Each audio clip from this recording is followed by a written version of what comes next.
हाँ, हेलो बच्चों। Class 11th की यूनिट 10 चल रही है, 10th यूनिट, और उसमें एक्सरसाइज 10.2 है। उसके 15 नंबर क्वेश्चन तक मैंने काम पूरा करवा दिया था आपको।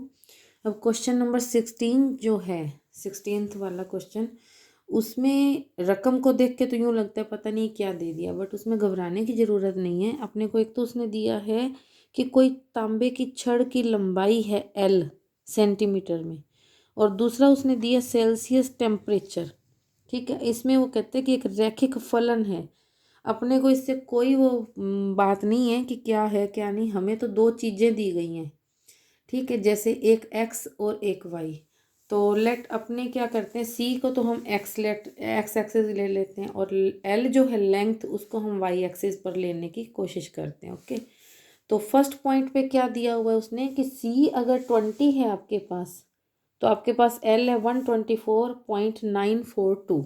ओके, इसको आप लेट x1 y1 सोच सकते हो एक बार के लिए। ठीक है, क्वेश्चन सॉल्व करने के लिए अपने इसको एक बार x1 y1 सोच के चल सकते हैं। इसके बाद सेकंड पॉइंट उसने दिया है कि c अगर 110 है, तो l की लेंथ, l जो है वो अपने पास है 125.134, जिसको हम x2 y2 कह सकते हैं।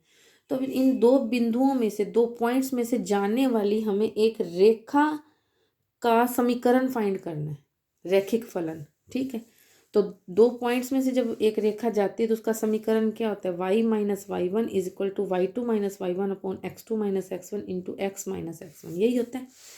अब हम इसमें वैल्यू पुट कर देंगे, आपको मैंने बता ही दिया। x1 y1 भी आपके पास है ये, और x2 y2 भी आपके पास ये 110 एंड 125.134 है। ये सारी वैल्यू पुट करेंगे क्रॉस मल्टीप्लाई करके, और ज़रूरी नहीं है आपको पूरा आंसर निकालना है। क्रॉस मल्टीप्लाई करके मैंने पूरा आंसर निकालने की कोशिश की, हो रहा था, बट आपको पीछे इतना पूछा ही नहीं गया, आंसर मांगा ही नहीं गया। ये गलत नहीं है, लेकिन मैं इसको काट रही हूँ क्योंकि इसको मांगा ही नहीं गया पीछे, तो हम कहीं को ऐसे फालतू की मेहनत करें, है ना। तो L minus 124 minus 942 is equal to less, इसको सब्ट्रैक्ट करोगे जब ऊपर वाली रकम को, तो अपने पास बचेगा पॉइंट का 192 सी अपॉन में 90 डिग्री, 90 सॉरी डिग्री नहीं 90। ठीक है, और ये है सी माइनस 20। तो ये आपका आंसर आ जाएगा। एक मिनट, इसको ये सी नहीं लगाना, ये सी एक्चुअल में यहाँ था। ठीक है, तो ये आपका इक्वेशन बन गया, तो ये इसका आंसर है। ठीक है, ओके। अब क्वेश्चन नंबर 18 जो है, 17 भी उसी की तरह, 16 की तरह। ठीक है, कोशिश करने की, नहीं हो तो कमेंट सेक्शन में बताना, मैं बता दूंगी आपको सॉल्व करके। अब क्वेश्चन नंबर 18 जो है वो कहते हैं कि अक्षों के बीच रेखाखंड का mid point let P A comma B लिया है।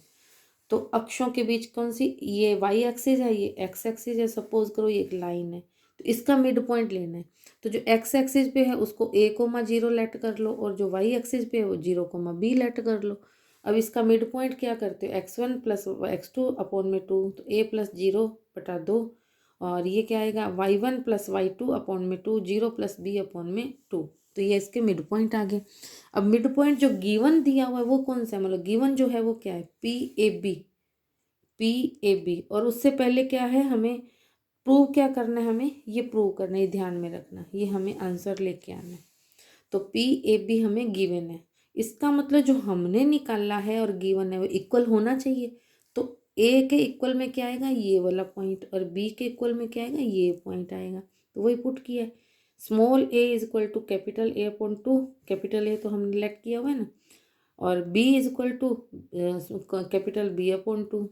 अब इसका क्रॉस मल्टीप्लाई करके ए और बी की वैल्यू फाइंड कर ली, कैपिटल ए और बी की, और अपनों ने जो हम इक्वेशन मान के चलते हैं हमारे पास एक्स अपॉन ए अंत्यखंड वाली, तो अंत्यखंड वाली इक्वेशन लेट कर लो।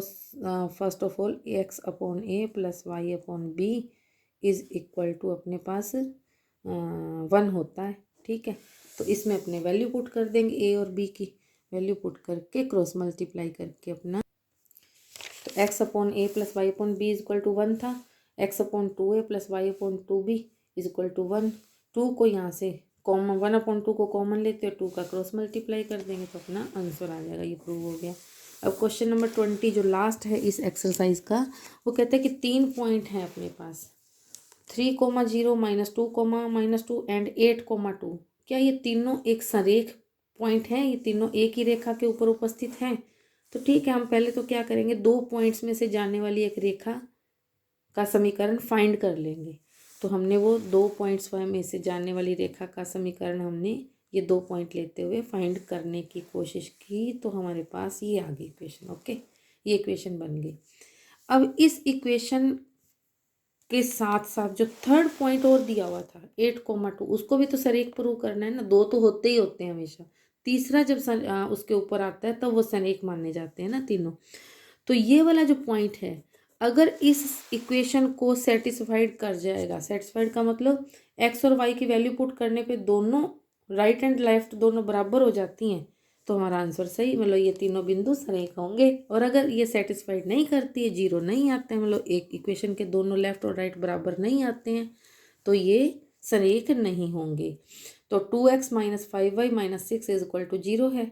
x की वैल्यू 8 पुट कर दी और y की वैल्यू 2 पुट कर दी। 8, 2 थे ना पॉइंट, तो -6 = 0 सॉल्व किया तो 0 = 0, यानी कि दोनों लेफ्ट और राइट बराबर हो गए। तो तीनों बिंदु क्या हो गए, संरेख हो, क्योंकि इन्होंने इन तीनों पॉइंट्स ने इस इक्वेशन को सेटिस्फाइड किया। 2 से तो इक्वेशन निकाली, थर्ड उसके ऊपर है तभी तो उसको सेटिस्फाइड कर रहा है, तो तीनों बिंदु संरेख हो गए। ओके, तो आपकी ये 10.2 कंप्लीट होती है।